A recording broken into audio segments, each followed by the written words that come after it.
आइए प्रारंभ करते हैं। मनोविज्ञान पाठ 4। ऐसे आपको बता दें कि जो एनसीईआरटी की पुस्तक है उसके अनुसार पाठ 4 है, और अन्य जो एसवीपीडी प्रकाशन की पुस्तक है उसके अनुसार आपको पाठ संख्या 8 है। कितना है? तो आइए जानते हैं कि पाठ 4 में क्या पढ़ना है। तो पाठ 4 में हमको पढ़ना है मनोवैज्ञानिक विकार। मनोवैज्ञानिक माने मन का, विकार माने रोग। मनोवैज्ञानिक का मतलब होता है मन का, और विकार का मतलब क्या होता है? रोग, मतलब बीमारी। मतलब मन के बीमारी के बारे में 4 नंबर चैप्टर में हम सबको क्या करना है? पढ़ना है। तो सबसे पहला प्रश्न आएगा कि मनोव्याधिकी क्या है? मनोव्याधिकी क्या है, या मनोव्याधिकी से आप क्या समझते हैं?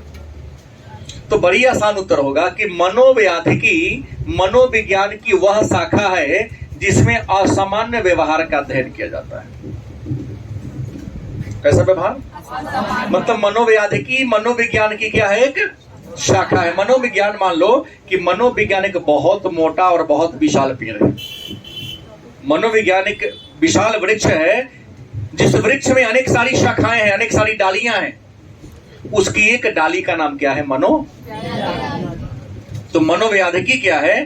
तो मनोव्याधिकी मनोविज्ञान की एक शाखा है, माने मनोविज्ञान रूपी पेड़ का एक डाली है जिसमें असामान्य व्यवहार। कैसा व्यवहार? असामान्य व्यवहार। उस व्यवहार को कहते हैं जो व्यवहार सामाजिक न हो, समाज के अनुकूल न हो, परंपरा के अनुकूल न हो, रीति रिवाज के अनुकूल। मतलब व्यक्ति का वह व्यवहार जो सामाजिक परंपरा, सामाजिक मान्यता के अनुकूल न हो, उस व्यवहार को हम असामान्य व्यवहार कहेंगे। तो मनोविज्ञान की वह शाखा जिसमें असामान्य व्यवहार का अध्ययन किया जाता है मनोव्याधिकी या असामान्य मनोविज्ञान कहलाता है। मतलब मनोव्याधिकी का ही अन्य नाम क्या है? असामान्य मनोविज्ञान। हमने जस्ट कहा कि व्यक्ति का व्यवहार, बिहेवियर, आपके काम करने के तौर तरीका को आपका व्यवहार कहा जाता है। आपके काम करने का जो तौर तरीका है, उस तौर तरीका को हम क्या कहते हैं? व्यवहार कहते हैं। और व्यक्ति को व्यवहार के आधार पर 2 भागों में बांटा गया है। व्यक्ति को व्यवहार के आधार पर कितने भागों में बांटा गया है? 2 भागों में बांटा गया है। पहला कौन है? सामान्य व्यवहार वाला व्यक्ति। सामान्य व्यवहार को अंग्रेजी में कहते हैं नॉर्मल बिहेवियर। सामान्य व्यवहार को अंग्रेजी में क्या कहेंगे? Normal behaviour. और असामान्य व्यवहार को एबनॉर्मल बिहेवियर। नॉर्मल माने मिलता जुलता, एबनॉर्मल माने ना मिलने वाला। व्यक्ति का वह व्यवहार जो समाज के नियम, नीति, माने समाज के नीति नियमों के अनुकूल व्यवहार को हम सामान्य व्यवहार। वह व्यवहार जो समाज के नियमों के अनुकूल हो, उस व्यवहार को क्या कहेंगे? और जो व्यवहार सामाजिक नियमों के अनुकूल न हो, सामाजिक परंपराओं के अनुकूल न हो, उसे हम असामान्य व्यवहार के नाम से। मतलब अगर कोई आपसे प्रश्न करे कि मनोव्याधिकी की प्रकृति क्या है, क्षेत्र क्या है, तो मनोव्याधिकी की प्रकृति है कि असामान्य व्यवहार और असामान्य व्यवहार वाले व्यक्ति का अध्ययन करना। मनोव्याधिकी में किस बात का अध्ययन करेंगे? तो व्यक्ति के असामान्य व्यवहार को अध्ययन करेंगे। असामान्य व्यवहार मतलब किसी को भूख क्यों नहीं लगती, किसी को प्रश्न का उत्तर याद क्यों नहीं होता, कोई अपराधी क्यों बन जाता है। अपराधी होने के कारण क्या है? इस अपराधी समाज के विरुद्ध में बोलना, अपने माता पिता के विरुद्ध बोलना, अपने पारिवारिक परंपराओं में विश्वास नहीं करना, अपने धार्मिक परंपराओं में विश्वास नहीं करना, ये कुछ नहीं, पागलपन है ये। बड़ों का आदर नहीं करना, छोटों से स्नेह नहीं रखना, ये सारे एबनॉर्मल की क्या है पहचान है। तो इंसान एबनॉर्मल क्यों होता है, उन्हीं के एबनॉर्मल होने का पता ढूंढना, उसी पर विचार विमर्श करना मनोविज्ञानिकी का प्रकृति और क्षेत्र है। फिर प्रश्न आता है तो मनोविज्ञानिकी का विषय क्षेत्र में क्या क्या आएगा, माने मनोविज्ञानिकी में या असामान्य मनोविज्ञान में किन किन बातों का अध्ययन करेंगे। मनोविज्ञानिकी में ये 5 नंबर का प्रश्न आता है कि मनोविज्ञानिकी में या असामान्य मनोविज्ञान में किन किन बातों का अध्ययन करेंगे। तो आपको बता दें कि मनोविज्ञानिकी के अंतर्गत या असामान्य मनोविज्ञान में हम कई बातों का अध्ययन करते हैं। पहला, मनोविकृति का अध्ययन। मनोविकृति माने मन के बीमारी के बारे में जानेंगे कि कोई व्यक्ति मानसिक रूप से बीमार क्यों हो जाता है, उसके मानसिक रूप से बीमार होने के रीजन क्या है, अगर बीमार हो गया तो ठीक कैसे होगा। इन चीजों का अध्ययन हम मनोविज्ञानिकी में करेंगे। दूसरा, अचेतन मन। हमने कहा ना मन की 3 अवस्थाएं। सिगमंड फ्रायड ने लिखा है कि मन की कितनी अवस्थाएं हैं, चेतना की कितनी अवस्थाएं, 3। मन की कहो तब चाहे चेतना की कहो तब कोई अंतर।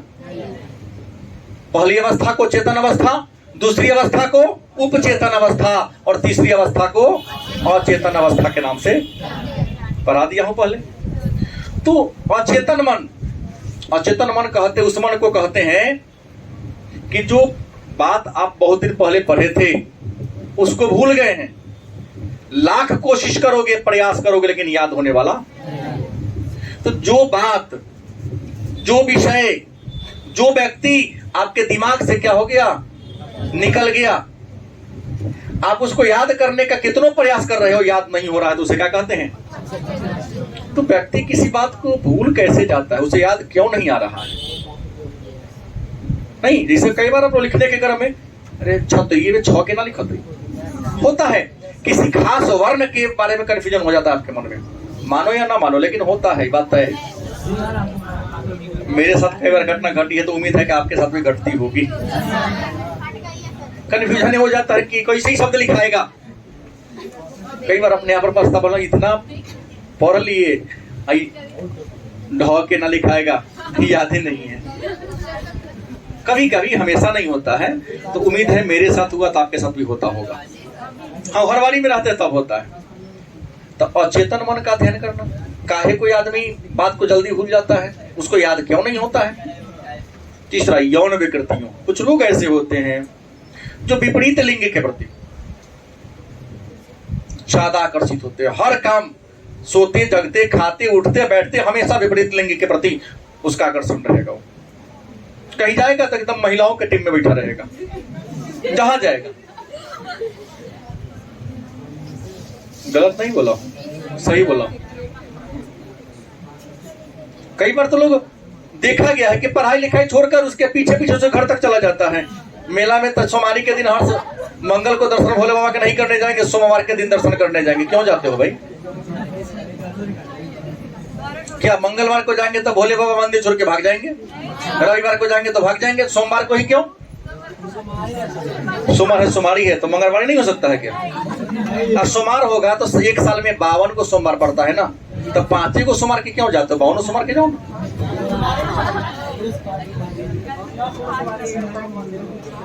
नहीं हो गया था, हमको पता चला है। प्रश्न क्या है? तो यौन विकृति मतलब कोई व्यक्ति विपरीत लिंग के प्रति ज्यादा आकर्षित क्यों हो जाता है, क्यों उसके पीछे पीछे खाते पीते सोते जगते सोचते रहता है। यह भी एक प्रकार का बीमारी है। मनोचिकित्सा, मनोचिकित्सा मतलब आप मानसिक रूप से बीमार हो गए हैं तो आपका इलाज कैसे होगा। हर बीमारी का, हर मर्ज की दवा है, तो हर बीमारी की भी क्या होती है, तो उस दवा के बारे में अध्ययन करेंगे। कहाँ? मनोविज्ञानिकी में या असामान्य मनोविज्ञान में। माने मनोविज्ञानिकी का दूसरा नाम क्या है? असामान्य मनोविज्ञान। तीसरा, शरीर और मन में संबंध स्थापित करना। बहुत ऐसे बच्चे हैं जिनका शरीर कुछ अन्य बात सोचता है, मन कुछ अलग बात सोचता है। तो शरीर और मन में संबंध जोड़ने का, स्थापित करने का काम मनोविज्ञानिकी करता है। हमने कहा ना, बारात में आप लोग गए हैं, नाच किए हैं कभी? किए हैं। तो बारात में लतमारवा या फाइटिंग डांस होता है। खूब हाथ पैर भाजेगा। वो डांस कौन होता भाई? वो लड़ रहा है कि डांस कर रहा है? वो बाराती डांस हो गया। तो वहां क्या है? बाजा कहीं बज रहा है, कमर कहीं हिल रहा है। बॉडी हिले तो न, लेकिन हाथ लात ज्यादा हिलता है ना। तो इस शरीर और मन में मेल नहीं हो पा रहा है, तो शरीर और मन में मेल मिलाप करना मनोव्याधि की या असामान्य मनोविज्ञान का काम है। मानसिक दुर्बलता, कुछ लोग मानसिक रूप से बहुत कमजोर होते हैं। 1000 बार पढ़ लेगा, कोई याद नहीं होगा। देखिए आपके घर में छोटे छोटे कुछ बच्चे होंगे, 1 साल में ए से जेड तक नहीं सीखा हो। गलत कि सही? वो मानसिक रूप से क्या है? दुर्बल बालक है। तो ये पता लगाना कि आखिर मानसिक रूप से दुर्बल का है। गलत कि सही? उसके दुर्बलता के कारणों की खोज करना मनोव्याधि की या असामान्य मनोविज्ञान के विषय क्षेत्र के अंतर्गत आता है। उसके बाद अपराधी और समाज विरोधी बालक। कोई बालक अपराधी काहे हो जाता है? अपराधी करना हो तो चोरी डकैती करना ही अपराध नहीं है। किसी के आदेश को ना मानना ये भी अपराध है। बड़ों का सम्मान न करना ये भी अपराध की श्रेणी में ही आता है। डिसिप्लिन को भंग करना ये भी अपराध की श्रेणी में आता है। डिसिप्लिन मेंटेन न करना, अनुशासित न होना, यह भी अपराध की श्रेणी में आता है। तो कोई बालक अपराधी क्यों हो जाता है और समाज विरोधी क्यों होता है? समाज के विरुद्ध में क्यों बोलता है? इन सारे चीजों का अध्ययन मनोव्याधि की या असामान्य मनोविज्ञान में किया जाता है। प्रेरणाओं की प्रक्रिया का अध्ययन। देखिए, कोई व्यक्ति किसी व्यक्ति से, किसी वस्तु से प्रेरित होकर जीवन के बड़े से बड़े लक्ष्य को प्राप्त कर लेता है, और कुछ है जो प्रेरित होता ही नहीं है। मतलब हमने एक बुजुर्गों से बात सुनी है कि जिस जंगल में चंदन का एक वृक्ष हो, तो उस चंदन के सुगंध से जंगल के जितना पेड़ है सारा सुगंधित हो जाता है। लेकिन बांस एक ऐसा पेड़ है नहीं जिसमें चंदन का सुगंध नहीं घुसता है। तो बांस हो गया हमारे समाज, तुम्हारे समाज में रहने वाला उदंड अपराधी। कितनों कुत्ता के लंगड़ी में कितनों फट्टी बानो घी लगाओ, सीधा होगा, तो टेढ़ के टेढ़े रहेगा। मतलब उसमें अच्छाई को स्वीकार करने की, ग्रहण करने की क्षमता ही मेरे ख्याल से। कहने का मतलब ये है कि प्रेरणाओं की, जैसे मान लो अभी बिहार में दरोगा की बहाली हुई है, मैंने हुआ है ना परीक्षा, या बहुत सारे लोग शिक्षक बने हैं। अभी हाल में ही बीपीएससी का फाइनल रिजल्ट आया है। तो आप में से किसी के गांव का कोई या आपके कोई रिश्तेदार दरोगा बन गया, बीपीएससी क्वालिफाई करके डीएसपी बन गया, चाहे बीडीओ बन गया, सीओ बन गया, तो आप उससे मिलते हैं, उसे प्रभावित होते हैं, मतलब प्रेरित होते हैं, और उसे प्रेरित होकर प्रण करते हैं कि हम ही बात करें, बन जाएंगे। पूछते हैं कि भैया चाचा कैसे आप पढ़े, कौन कौन किताब पढ़े, किस कोचिंग में पढ़े, कितना घंटा पढ़े, कैसे नोट्स बनाए। उससे जाते हैं, मिलते हैं, उनसे बात करते हैं, और बात करके प्रेरित होते हैं उनसे कि हम भी इस काम को करेंगे। तो प्रेरणाओं की प्रक्रिया का अध्ययन। कैसे प्रेरित होता है? एक आदमी प्रेरित होकर आगे बढ़ जाता है, उसी के घर में होकर दूसरा का भाई कुछ नहीं कर पाता है, उदंड बन जाता है। गलत से। तो इन चीजों का अध्ययन भी मनोव्याधिकी में किया जाएगा। मानसिक स्वास्थ्य मतलब एक व्यक्ति सकारात्मक सोच वाला होता है और एक व्यक्ति जहां रहेगा निगेटिव सोचेगा। नहीं, जैसे विमलेंदु और प्रिंस टेस्ट नहीं देता था, अवयो नहीं देता है, रात भर पढ़ता है, भोर में नींद पड़ जाता है। बंद करवा देना होगा। प्रश्न ये है क्यों इसको तक सर फाइनल टेस्ट खेलवाई, हम लोग क्वार्टर फाइनल सेमीफाइनल ये सब ना खेलेंगे। तेरे पहले क्वार्टर फाइनल सेमीफाइनल होगा तब ना फाइनल में जाएगा। ये कौन मैच हो गया कि एक बार फाइनल में तुमको ले जाएगा? किसी भी मैच में फाइनल में जाने से पहले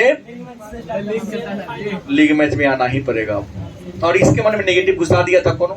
अब क्या पता बिहार के वर्तमान महामहिम कितने उनकी प्रशंसा की जाए कम है। मुख्यमंत्री नीतीश कुमार का कहीं फोन आया हो इस पर कि तुमको डायरेक्ट हम फाइनल मैच में बैठाएंगे? क्या मिलेंदु गलती बोल दी है? वो तो आज आए हैं तेजस्वी जी, उनके बारे में क्या कहूं? वो तो अभी थोड़ा सा अनुभव लेंगे, अभी कुछ बार तो अच्छा हो जाएंगे वो भी। मानसिक स्वास्थ्य का अध्ययन करना, उसके बाद असामान्य व्यवहार का, व्यक्ति के असामान्य व्यवहार, वह व्यवहार जो समाज के अनुकूल, उनके बारे में क्या करना, अध्ययन करना। अब सवाल उठता है कि असामान्य मनोविज्ञान के इतिहास पर चर्चा कर ले। असामान्य मनोविज्ञान के इतिहास की हम बात कर लें तो असामान्य मनोविज्ञान के इतिहास को 4 वर्गों में बांटा गया है। असामान्य मनोविज्ञान के इतिहास को कितने वर्गों में बांटा गया है? 4 वर्गों में बांटा गया है। कितने वर्ग में? पहला वर्ग कौन है? तो पहला वर्ग का नाम है आदिकाल। और आदिकाल की शुरुआत किस समय हुआ? तो पाषाण काल में। और इतिहास में पढ़ाया हूं कि पाषाण काल कहते किसे हैं? मानव जीवन का वह काल जिसमें सभी लोग अपने जरूरतों को पूरा करने के लिए पत्थर पर निर्भर था, उसको हम क्या कहते हैं? पाषाण काल कहते हैं। और पाषाण काल में असामान्य व्यवहार के पीछे 2 प्रकार की बातें थी, भूत प्रेत और देवी देवता। पाषाण काल में व्यक्ति के असामान्य व्यवहार के पीछे कई गो बात था, 2 गो बात था। एक तो भूत प्रेत, दूसरा कौन था? कि जेकरा बॉडी में भूत प्रेत प्रवेश कर गया उसका व्यवहार एबनॉर्मल हो जाएगा, हमेशा उल्टा सोचेगा, उल्टा करेगा। आज इसमें देवी देवता प्रवेश कर गया, देवता प्रसन्न हो गए, वो हमेशा अच्छा सोचेगा, अच्छा करेगा। है ना? है, भूत प्रेत है। हम भूत प्रेत को नेगेटिव ऊर्जा से मानते हैं। अगर ऊर्जा के कितने प्रकार है? क्या जी? 2 प्रकार हैं। एक है पॉजिटिव और क्या है? तो नेगेटिव ऊर्जा ही क्या है? आजकल तो सबसे बड़ा नेगेटिव ऊर्जा तुम्हारे पॉकेट में पड़ल है, भूत प्रेत, मोबाइल। आज के युवाओं के विकास के मार्ग में सबसे बड़ा प्रेत कौन है? Android mobile. गलत नहीं बोल रहा हूं, क्योंकि जिस लक्ष्य को आप पाना चाहते हैं उस लक्ष्य को पूरा करने में एकदम रुकावट पैदा कर रहा है।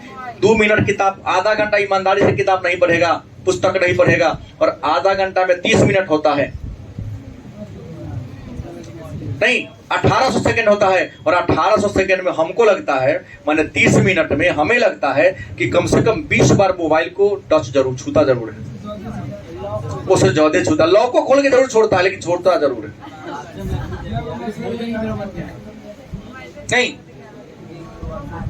हमको लगता है कि अपने इंडिया में सबसे बड़े राष्ट्रपति हैं, मोबाइल छूट गया तो छूट गया, कोई बात नहीं, छूट गया।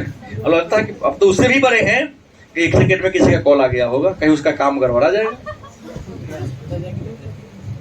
क्यों? तो कहीं भूत ना है तो क्या है?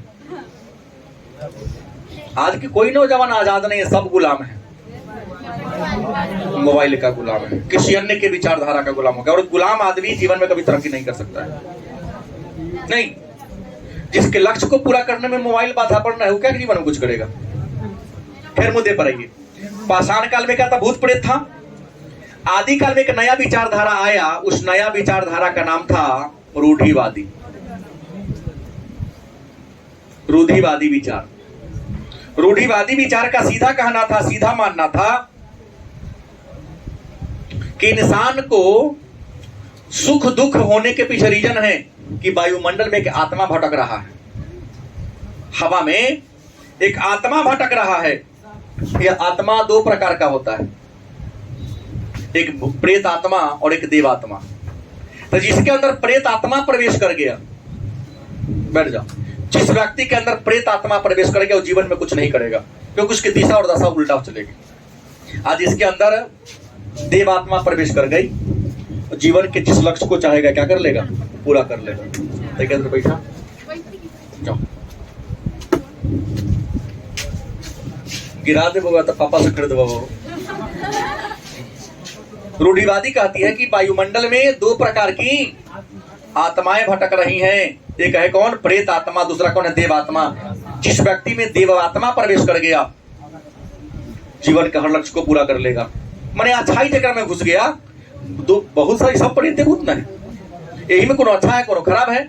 अच्छा मित्र वो होगा जो तुमको हमेशा सलाह देगा, दोस्त ऐसे करो, और जो बुरा होगा तो अपने तो बुरा है, ये एक तो अपने पढ़े नहीं है, फोन करेगा कहाँ छे कोचिंग में आना कथी को छोड़ पढ़ के कौन धनी खो गए न पढ़े तो इसमें कलेक्टर हो जाएगी। एक से तर्क देगा, उसके तर्क के सामने हमारा तर्क फेल है।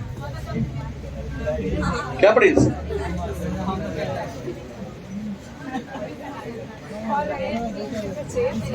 सही बोला हूं ना? एक अनपढ़ जो है वो 100 विद्वानों को अकेला हरा देगा, उसके तर्क का काट तुम्हारे पास नहीं होगा। हाँ, क्योंकि जो विद्वान होगा वो बेसी ज्यादा नहीं बोलता है। अनपढ़ तो एकदम भाचाल की तरह भाई भाई में बोलता है, फटल मांस की तरह ढोल की तरह फटफटाते रहेगा वो। उसको तर्क से चलना नहीं है, उसको थुथुरा ही करना है ना। हाँ, रूढ़िवादी विचारधारा थी। दूसरा है प्राचीन चिकित्सा। दूसरा क्या है? हाँ सर जी, भूत तो घुस गए दे। दूसरा कौन है? प्राचीन चिकित्सा। पर प्राचीन चिकित्सा में सबसे पहले आता है प्लेटो का नाम, सुने होंगे प्लेटो। प्लेटो यूनान के बहुत बड़े दार्शनिक थे। प्लेटो यूनान के एक बहुत बड़े दार्शनिक थे और प्लेटो ने कहा कि इंसान के रोगी होने का मूल कारण उसकी नैतिकता है। जो नैतिकता के मार्ग पर चलता है उस जीवन में कभी कोई विकार, और जो नैतिकता के मार्ग को त्याग दिया निश्चित है। मतलब नैतिकता यहाँ हो गया अनुशासन से। आप जीवन को अनुशासित बना के चलो, जीवन के हर लक्ष्य को पूरा कर लोगे। और ये मैं आपको दिखा रहा हूं, आप मूल्यांकन कीजिए कि जो अनुशासित नहीं है वह जीवन के किसी लक्ष्य को पूरा नहीं कर रहा है। और अनुशासित लोग को कभी बीमारी भी नहीं होता है। उसे कितना बजे जगना है, कितना देर टहलना है, किस प्रकार के भोजन करना है, कितना पढ़ना है, किस टॉपिक को पढ़ना है, एकदम शेड्यूल बना लिया है। अनुशासित है, नैतिक है, जीवन में कभी अस्वस्थ नहीं होगा और लक्ष्य से नहीं भटकेगा। और जो नहीं पूरा करेगा लक्ष्य क्या हो जाएगा? गारंटी है कि भटकवे करेगा। दूसरा प्राचीन चिकित्सा में आया कौन? हिपोक्रेटिस। हिपोक्रेटिस, और हिपोक्रेटिस को फादर ऑफ मेडिसिन कहा जाता है। फादर ऑफ क्या कहते हैं? मेडिसिन।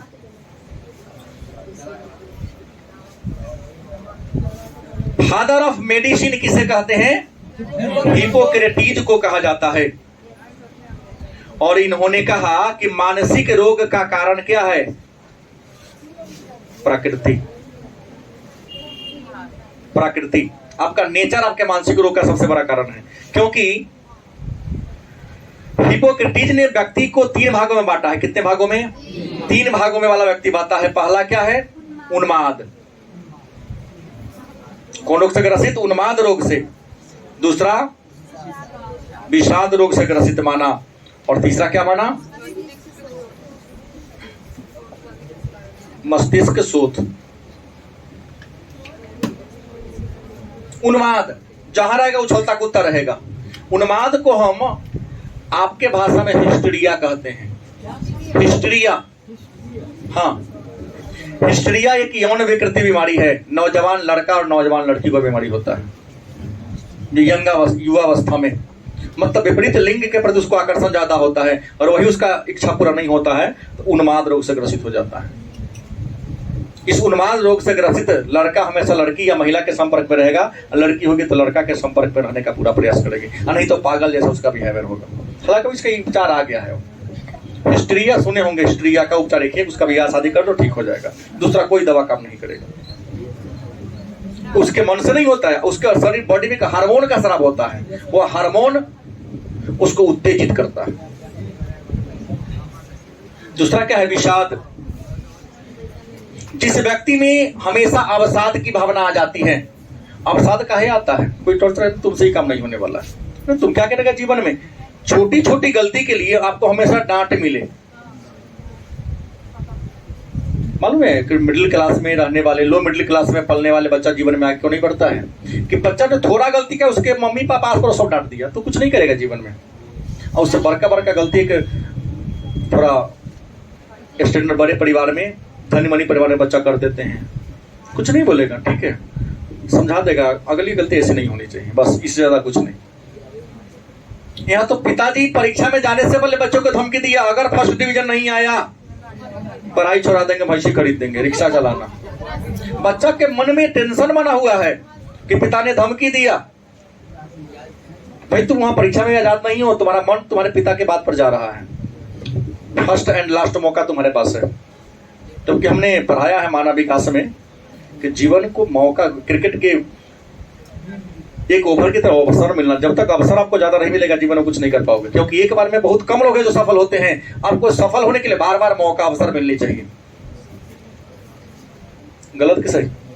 तो जो हमेशा जिसको टॉर्चर मिलेगा वो इंसान अवसाद नामक रोग से ग्रसित हो जाएगा।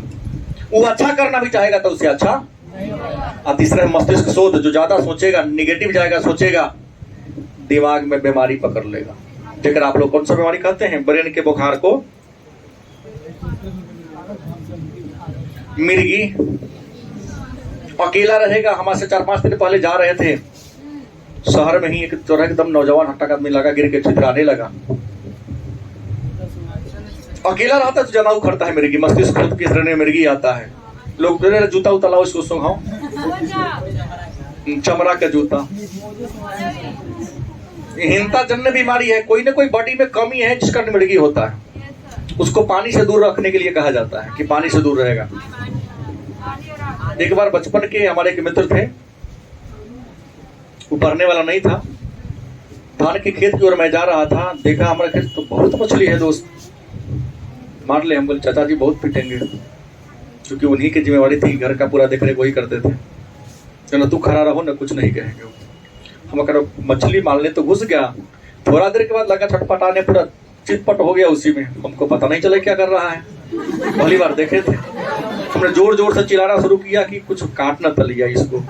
तो जो उसको जानता था दौड़ के आया, उसका बड़का भाई सुना नहीं, मिर्गी के बीमारी है तो डराना। हम लोग लगा मेरे ही खेत में मरेगा तो फंसेंगे हम। वो तो पूरा देह हाथ फैलाने लगता है, ऐसे कि जैसे करंट मार दिया हो, हाथ थरथराने लगता है पूरा बॉडी। उसका मुंह नाक दाबो, जूता चप्पल सुंघाओ, नाक नहीं जाता है, मुंह में अंगुली घुसाया कुछ, नाक में मोजा सुंघाओ।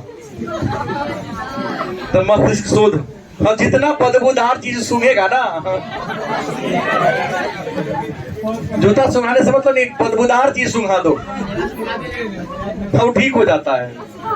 कुछ लोग झाड़ू जूता, चमड़ा का जूता महकता ज्यादा इसलिए चमड़ा का सुंघाता है, नहीं तो चाइनीज कपड़ा वाला जूता सुंघाना तो पहन के।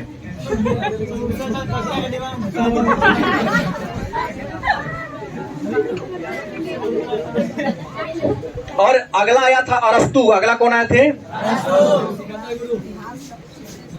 सिकंदर के गुरु, राजनीति शास्त्र के पिता, जीव विज्ञान के पिता। इन्होंने कहा कि रोग का मूल कारण क्या है? देह द्रव्य। क्या जी? हर इंसान के बॉडी में कुछ ना कुछ द्रव्य है, तरल पदार्थ है। क्या जी? है ना? बात, पीत, कफ। अगर वो द्रव्य ज्यादा बढ़ गया तो तू बीमार हो जाएगा, कम है तो बीमार हो जाओगे। भाई हमारे बॉडी में जितना WBC होनी चाहिए उतना है तो गुड। ज्यादा हो गया फिर भी आप बीमार है, कम है फिर भी क्या है? जैसे भोजन आप 5 रोटी खाते हो, 6 रोटी खाओगे रात में सोने में दिक्कत होगी, आप 3 खाओगे फिर भी नींद नहीं आएगा क्योंकि भूखे रहेगा पेट। ज्यादा खाओगे तो सोने में दिक्कत, और कम खाए तो भूख, पेट नहीं भरा इसलिए दिक्कत। दोनों कंडीशन में कुछ देर नींद ना आएगा। इसलिए जितना सह सके बॉडी उतना ही सेवन करो। अब आता है मध्यकाल की बात करते हैं। किस काल की बात करें? मध्यकाल। और सब जानता है कि मध्यकाल को अंधकार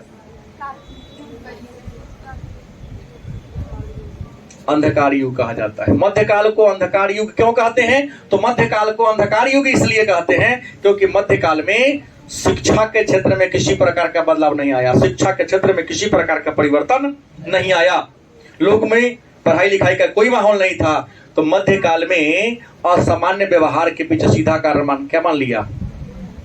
जादू टोना।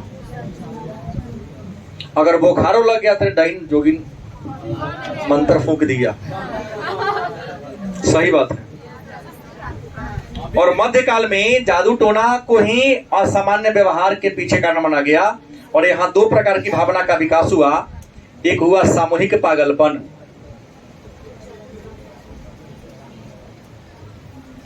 क्या हुआ? सामूहिक पागलपन माने ग्रुप में उछलना, कूदना, नाच करना। जैसे आजकल के नौजवान को देखिएगा, अकेले रह खूब कूदेगा, बिना बातें का कूदेगा, चलेगा, हाँ डांसो करना शुरू करेगा। तो सामूहिक पागलपन मध्यकाल में असामान्य व्यवहार के लक्षण में माना गया। और जर्मनी में, कहा? जर्मनी एंड यूरोप में सामूहिक पागलपन का एक नाम दिया गया, नाम था St Vitus. St Vitus dance. St Vitus dance, सामूहिक पागलपन को जर्मनी यूरोप में क्या कहा गया? एस्टी विटनेस डांस कहा गया। वहीं इटली में, कहा? इटली की बात करें तो इटली में सामूहिक पागलपन को एक अलग नाम दिया गया, ट्रांसटिनिज्म। क्या दिया गया नाम?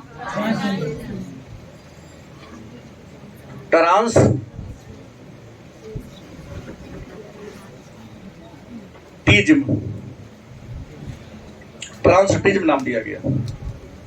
और दूसरा हमने पहले ही कह दिया था, सामूहिक पागलपन, और दूसरा क्या था? जादू टोना। मध्यकाल के लक्षण थे, मध्यकाल के ये सारे चरण थे। मध्यकाल के बाद थोड़ा सा हम आगे की चर्चा करें। आगे चर्चा करेंगे पुनर्जागरण काल। और आपको बता दिया गया है पुनर्जागरण की शुरुआत इटली से हुई थी। और पुनर्जागरण की शुरुआत किस सदी में हुई थी? 16वीं सदी में। किस सदी में आई थी? कहां से? इटली से आई थी। इटली के रोम शहर को पुनर्जागरण का क्या माना जाता है? केंद्र माना जाता है। और पुनर्जागरण में क्या हुआ? तब पुरानी परंपराओं को गला घोंट दिया गया और पुरानी परंपराओं के जगह पर नई परंपराओं का विकास हुआ। लोगों ने परंपरावादी विचार को त्याग दिया और तर्क के आधार पर बात को मानने के स्वीकार किया। जो बात तर्क पर नहीं खड़ा होता था उस बात को नहीं मानता था, और जो बात तर्क पर साबित हो जाता था उस बात को स्वीकार, गलत कि सही, तर्क करता था। किसी बात को मानने से पहले क्या करता था? तर्क करता था। और पुनर्जागरण काल में असामान्य मनोविज्ञान में दो बातों को समावेश किया गया। पहला कहा गया दैहिक दृष्टिकोण, दैहिक दृष्टिकोण, और दूसरा दिया गया मनोजात दृष्टिकोण।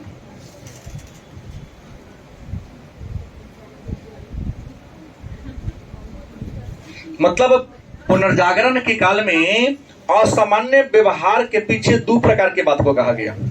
पहला कौन है? दैहिक दृष्टिकोण। और दैहिक दृष्टिकोण के बारे में एक विद्वान थे, क्रेपलिन। क्या नाम था?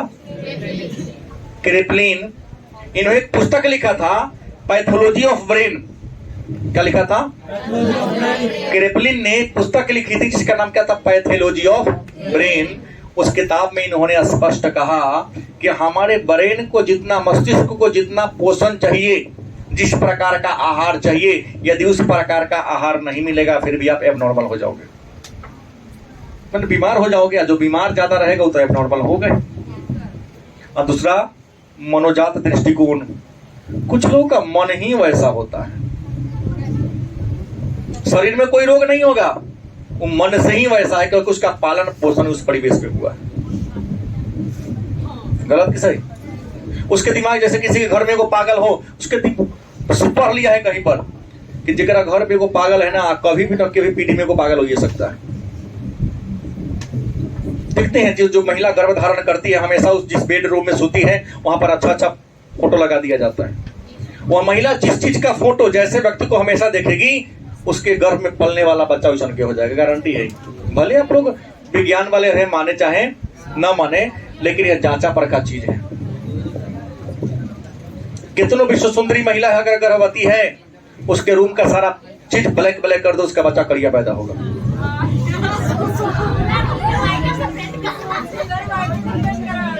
नहीं, व्हाइट से नहीं, मैं बात बोला हूं आपको, ये समझने की बात है।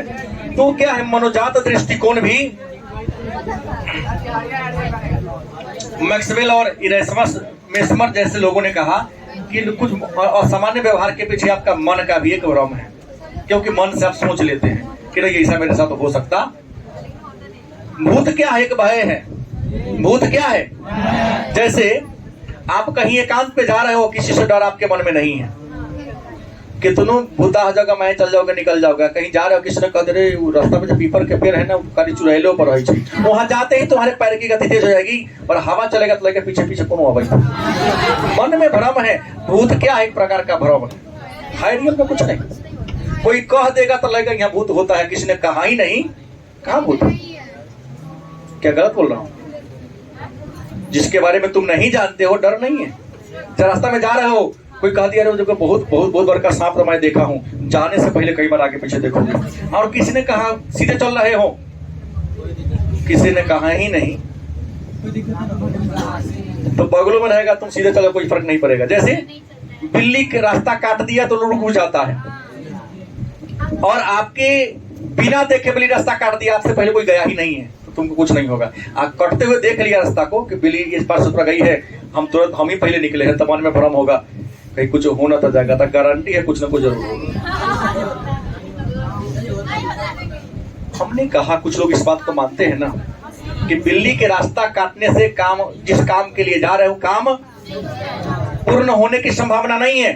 तो ये तब लागू होता है जब तुम बिल्ली को रास्ता काटते देखते हो, लेकिन तुमने बिल्ली को रास्ता काटते हुए कहीं 2 दिन यात्रा न बना तो काट दिया है, न बना तो हो सकता है। इसलिए मनोजात दृष्टिकोण की बात करता है। इसके बाद हम आधुनिक दृष्टिकोण की बात करें तो 1856 से 1939 के बीच मनोविज्ञान के क्षेत्र में, मनोवैज्ञानिकी के क्षेत्र में एक नई विचारधारा का प्रादुर्भाव होता है, जिसको हम आधुनिक काल के नाम से। और आधुनिक काल में अनेक विद्वान आए, जैसे एंडलर, कार्ल यूंग आए ना, एंडलर और कार्ल यूंग जैसे मनोवैज्ञानिक आए। इसके अलावा कौन है? फ्रायड। फ्रायड तो पहले ही आपको बता दो कि मनोचिकित्सक थे, ये डॉक्टर थे। डॉक्टरी करते करते क्या बन गए? मनोवैज्ञानिक बन गए। फ्रायड को तो मनोविश्लेषणवाद का पिता कहा जाता है। इन्होंने स्पष्ट कहा, एंडलर ने अपनी पुस्तक इंडिविजुअल साइकोलॉजी में स्पष्ट कह दिया कि व्यक्ति के असामान्य व्यवहार के पीछे कहीं न कहीं उनके आनुवांशिकता और पर्यावरण का प्रभाव है। आनुवांशिकता, पर्यावरण और खान पान का प्रभाव है। इन्हीं कारणों से कोई व्यक्ति सामान्य या असामान्य होता है। अब लास्ट प्रश्न है, सामान्य और असामान्य व्यवहार की विशेषता। हालांकि अगला पाठ में पढ़ना है सामान्य तथा असामान्य व्यवहार की विशेषता। मतलब कोई व्यक्ति नॉर्मल है और कोई व्यक्ति क्या है, तो दोनों व्यक्ति की विशेषता क्या है? तो याद रखिएगा, जो सामान्य व्यक्ति होगा, आपको बता दें कि जो व्यक्ति सामान्य होगा वह अपने पूर्व अनुभव से लाभ उठाएगा। गलती की सही? सामान्य व्यक्ति के जीवन का एक लक्ष्य होता है, एक उद्देश्य होता है। सामान्य व्यक्ति अपने कमी का मूल्यांकन करता है और कमी का मूल्यांकन करके उसको सुधार करने का क्या करता है? सामान्य व्यक्ति हमेशा वास्तविकता में जीता है। गलत सही? सामान्य व्यक्ति के अनेक सारे इष्ट मित्र दोस्त होते हैं। सामान्य व्यक्ति के पास संवेग होता है कि दुखी, किसी को दुखी देकर दुखी होगा, किसी को आनंद में देकर खुशी हो जाएगा। सामान्य व्यक्ति मनोरंजन के प्रति रुचि रखता है, भोजन के प्रति रुचि रखता है, ठंडी गर्मी सुख दुख का एहसास होता है। लेकिन असामान्य व्यक्ति की बात करें तो असामान्य व्यक्ति अपने पूर्व अनुभव से लाभ, एक बार बिजली के छूए करंट मार दिया, फिर भूल गया, फिर दोबारा छुएगा उसको। तो असामान्य माने पागल मत ये रहा हूं, अच्छे शब्द में नॉर्मल उसे कहते हैं। दूसरा, असामान्य व्यक्ति के जीवन का कोई लक्ष्य नहीं होता है। कहाँ खाएगा, कहाँ रहेगा, कैसे रहेगा, कोई लक्ष्य नहीं है। हाँ नहीं, वो न भविष्य में जीता है न वर्तमान में जीता है। वो केवल कल्पना में जीता है। क्या जी? हाँ, ठंडी के महीने में उघारे रहेगा, बिना कपड़ा के रहेगा, और गर्मी में 2 स्वेटर पर जैकेट पहन के आगे तापेगा। उसे भूख लगी है, खाना दे दो, थाली से नीचे रख देगा और जमीन पर से उठा के खाएगा। उसको नींद नहीं आएगी। बगल में तो ऐसा ही होता है, एबनॉर्मल में तो ऐसा ही होता है, कोई थिंकिंग नहीं करता है। जब शराब तुम्हारे घर के कोई लोग पी ले, ओवरलोड कर ले, वो एबनॉर्मल हो जाता है। अपनी पत्नी के साथ, अपने बाल बच्चों के साथ कैसे व्यवहार करना है, इसलिए याद रखो, शराबी से जीवन में दूर रहो, क्योंकि शराबी भी एक प्रकार का एबनॉर्मल होता है। उसका व्यवहार कब पलट जाएगा, विचार कब पलट जाएगी, नैतिकता का लेवल कब गिर जाएगा। नहीं, मैं गलत बोल रहा हूँ प्रिंस कुमार, मैं गलत बोल रहा हूँ। एक शराबी का नैतिकता का लेवल कब नीचे गिर जाएगा, इसका कोई ठिकाना नहीं है। उसके बाद एबनॉर्मल मनोरंजन में प्रति कोई रुचि नहीं रखता है, उसे सुख दुख का भी एहसास, उसके अंदर कोई प्रकार की संवेग नहीं होती। तो ये रहा आपका मनोवैज्ञानिक विकार में एक बात हमने पढ़ा, मनोव्याधि की टॉपिक।